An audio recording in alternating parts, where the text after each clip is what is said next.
The ending of Don't Say Good Luck brings Sophie's journey as a young actress together with the much more painful reality she's been trying to avoid. Her mother, Elizabeth, is dying of cancer. At the beginning of the movie, Sophie thinks her biggest problem is proving herself as an actress. She's nervous about losing the lead in Waitress to Mallory, worries about getting Jenna's southern accent right, and becomes obsessed with making every part of her performance perfect. But as the story progresses, Sophie realizes that the most important performance of her life has nothing to do with getting everything right. It's about being honest with the people she loves. Elizabeth and Ted discover that her cancer has returned and is progressing much faster than they hoped. They don't know exactly how much time she has left, but they know the situation is serious.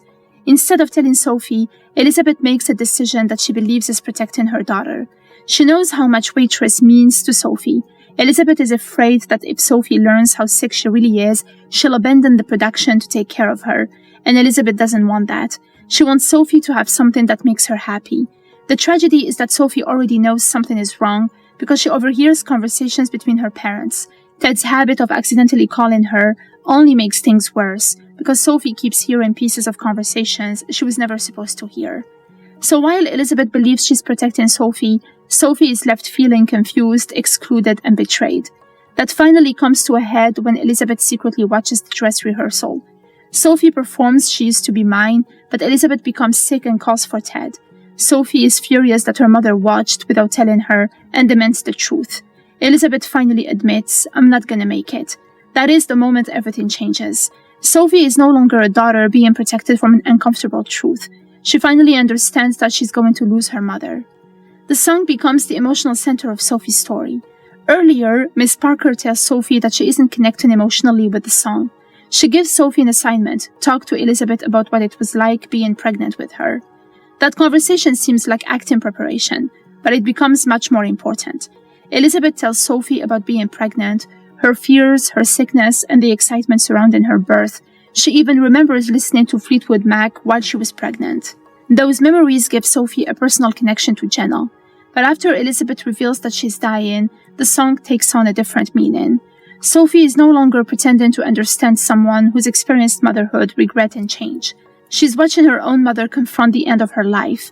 So when Sophie eventually performs She Used to Be Mine, she isn't relying only on acting technique anymore. She's drawing from genuine fear, love, sadness, and everything she now knows about Elizabeth.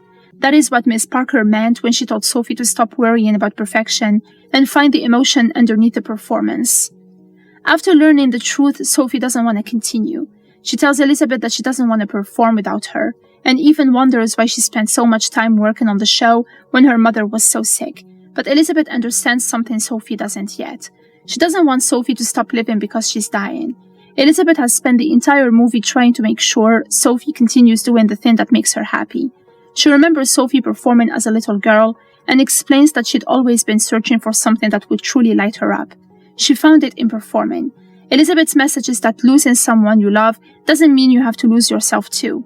That is why Sophie returns to the stage. Sophie and Caroline's friendship becomes strained because Sophie is so consumed by the production and everything happening at home that she begins pushing Caroline away. Caroline admits that she quit the show and apologizes for not telling Sophie sooner. Rather than allowing the friendship to disappear, the two reconnect.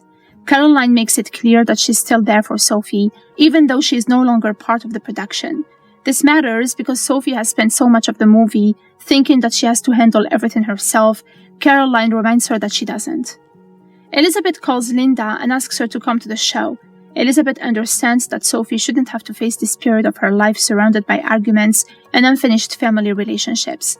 More importantly, Elizabeth asks Linda to be there for her. By this point, Sophie is no longer the little girl everyone is trying to protect. Elizabeth is beginning to understand that grief is something a family has to face together. Linda eventually agrees to come. When Sophie finally performs She Used to Be Mine, everything she has experienced throughout the movie comes together. The song is about looking back at the person you used to be and recognizing how life has changed you. For Jenna, that means motherhood, difficult relationships, and lost dreams. For Sophie, it now means watching her mother lose the future she once expected to have. And for Elizabeth, the song reflects her own life as a mother. She spent years raising Sophie and her brothers, building a family, and helping Sophie discover what makes her happy. So Sophie's performance becomes a conversation between mother and daughter. She's finally able to express through the song what she struggled to say directly. She understands her mother, she loves her, and she's terrified of losing her. The fact that Elizabeth later watches Sophie perform the song again in the backyard makes the moment even more personal. There is no audience, no stage, and no pressure to be perfect. It is simply Sophie singing for her mother. When Sophie finishes, Elizabeth applauds, and Sophie runs to her and hugs her. The ending is bittersweet because Sophie gets exactly what she wanted at the beginning of the movie, but she realizes that success isn't the most important thing.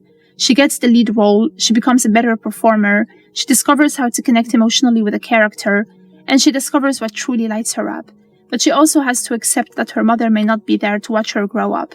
Elizabeth's final message to Sophie is that she'll never truly be without her.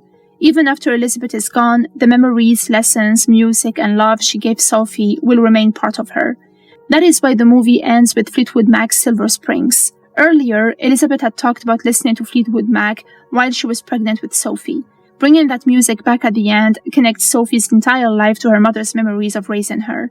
The story, therefore, isn't about whether Sophie becomes a successful actress. It's about learning to live honestly while there is still time. Elizabeth cannot control what happens to her, but she can make sure Sophie doesn't stop living because of it. And Sophie eventually understands that honoring her mother doesn't mean giving up her dreams. It means carrying her mother's love with her while continuing to pursue them. In the end, Sophie doesn't just find her voice as an actress, she finds her voice as Elizabeth's daughter and learns that saying goodbye doesn't erase the person you love.